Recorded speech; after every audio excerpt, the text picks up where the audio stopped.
If we're talking about longevity and living well longer, then having a high omega-3 is a big part of it. If whoever's producing the oil doesn't rigorously exclude oxygen from contacting the oil, then the oil can go rancid and it can smell awful and be unacceptable. But every reputable manufacturer I know of uses nitrogen or argon or some other neutral gas always around. There's always oxygen excluded. And once they're in that gel cap, that thing is impervious to oxygen too for several years. We've seen it. So you're unlikely to find a really badly oxidized omega-3 fatty acid product on the market. A Norwegian group did a very, very special experiment, a shocking experiment to me, where they intentionally oxidized fish oil, grossly oxidized it, right, and then like bubbling oxygen through it for a day, and crazy things like that. And then they encapsulated the stuff, and then they did an experiment comparing that to a regular fish oil in human volunteers, just taking capsules of badly oxidized. And then they looked for effects on inflammation or lipid disorders, and they couldn't find anything. They couldn't find it did anything wrong. So, it's first of all, nobody would ever have an oil that badly oxidized, but it didn't. Even then, it didn't really show up any signal for being damaging. If you get a high quality one, it's in a triglyceride form. So you've got like a glycerol backbone with 3 fatty acids, and that's attached. And those are either DHA or the EPA. And or if you have a lower quality fish oil supplement, then you have what's called ethyl ester form.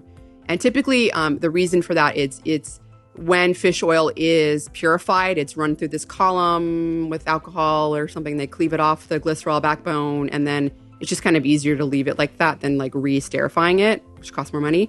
So you can get it in ethyl ester form, which isn't as bioavailable. And in fact, if you don't take it with food, you're going to be in trouble. You're not going to absorb much of it at all. Some folks listening are probably okay with fish oil. There might be some listening that are currently buying algae oil or thinking about buying algae oil. Is there a difference in terms of the effectiveness of the DHA and EPA in those two different sources? No, it's the same molecule. It's just the algal products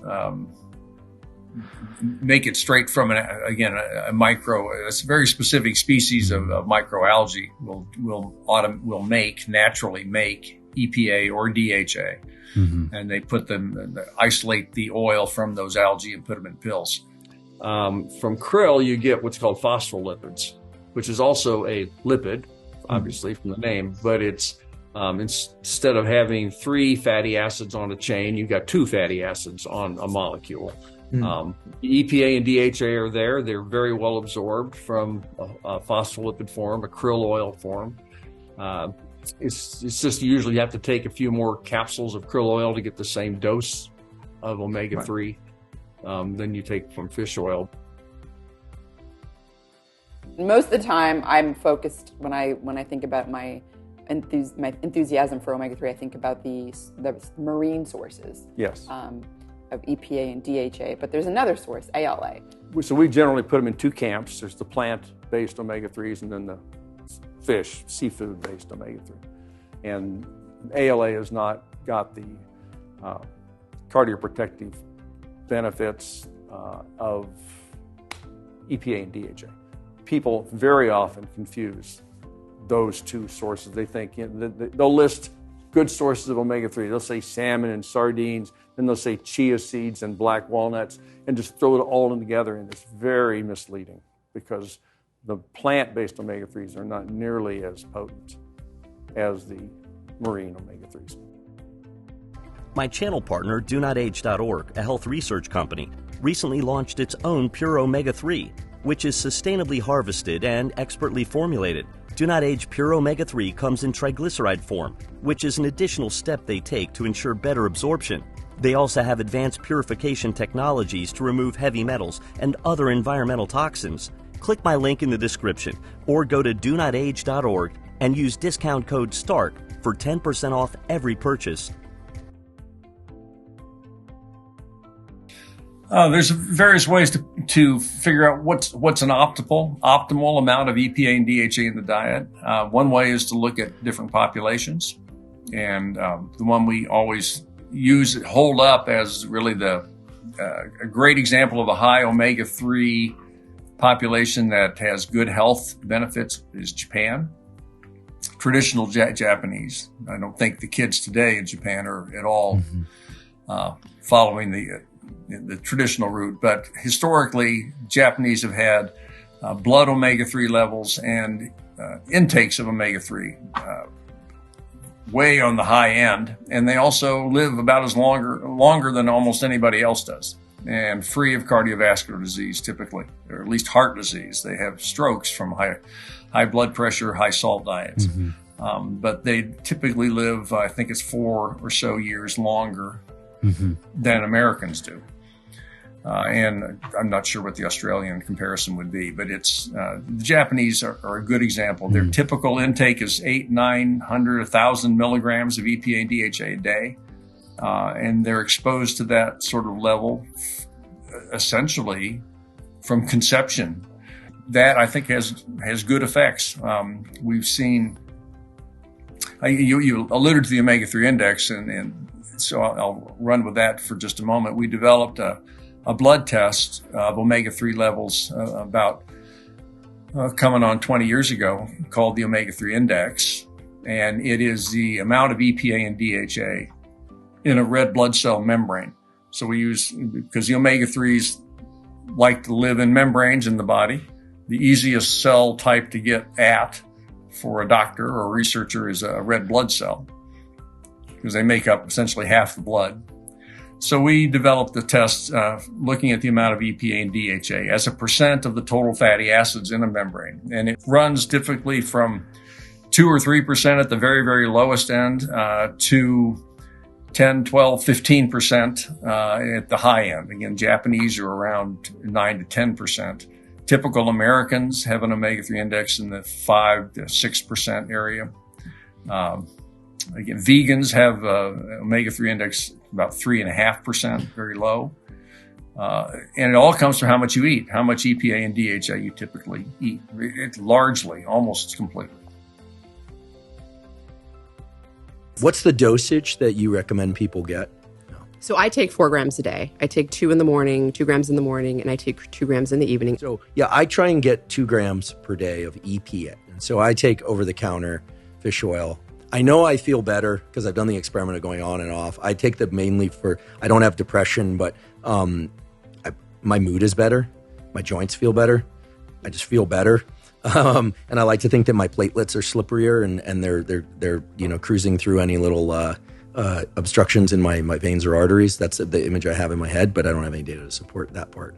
An optimal dose of omega-3, let's say you're a typical American, average omega-3 index of 5%, say, which would be pretty common. And you want to get to 8% omega-3 index. We have actually a calculator based on some research we did, a calculator on OmegaQuant website that will allow you to put in your omega-3 index, and then it will automatically tell you how much omega-3 on average you should start with to try to get up to 8%.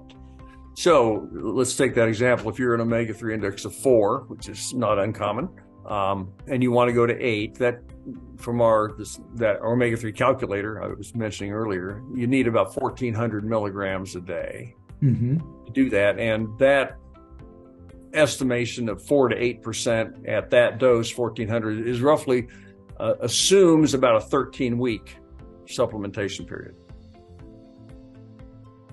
Do you recommend storing these supplements in the fridge? Would that be better from a stability point of view, or are they okay in your cupboard? They're okay in the cupboard. I know that some products say do not put them in the fridge because it can affect how brittle the gelatin capsule is. And freezing them is not a good idea. they are completely impervious to oxygen once they're in these gel caps. So you can be kept, I think, in the dark. Of course, they're all in dark bottles anyway. Yeah. Well, they don't need to be refrigerated. That's comforting to know.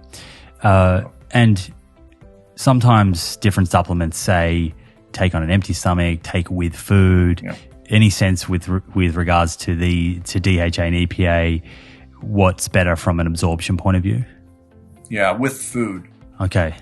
Is better. Yeah. All right. Because you're absorbing fat. And so you want all your body's juices that are designed to digest and absorb fat to be flowing at the same time you take the supplement. And if I'm at 4% and I change my diet and I get it up to the sort of 1,500 milligrams a day, how long is it going to take me? How long between tests? You said there's sort of more noise in the plasma, so I'm assuming you need to wait a bit longer on the omega-3 index. Right. And it's because it's measured in a red blood cell. All of our red blood cells, we get a whole new crop every 4 months or so. So we like to recommend about 4 months before you reach a new steady state. You'd be pretty close to there at 3 months. So 3 to 4 months, you could do a retest to see how well your body's responded to an increased intake. Well, I think that one thing I'm really impressed with omega-3 levels and predicting different disease outcomes. One thing we haven't talked about is just total mortality, lifespan. These omega-3s, and they also reduce risk not just for death from anything, but for death from heart disease, for death from cancer, and for death from all other causes. So it's not just a heart thing. The omega-3s do something system-wide, body-wide, that make everything work better. And I think that's a really important point. If we're talking about longevity and living well longer, then having a high omega-3 is a big part of that. Thanks for watching. If you enjoyed this video, give it a thumbs up and subscribe to my channel. And check out one of these videos next.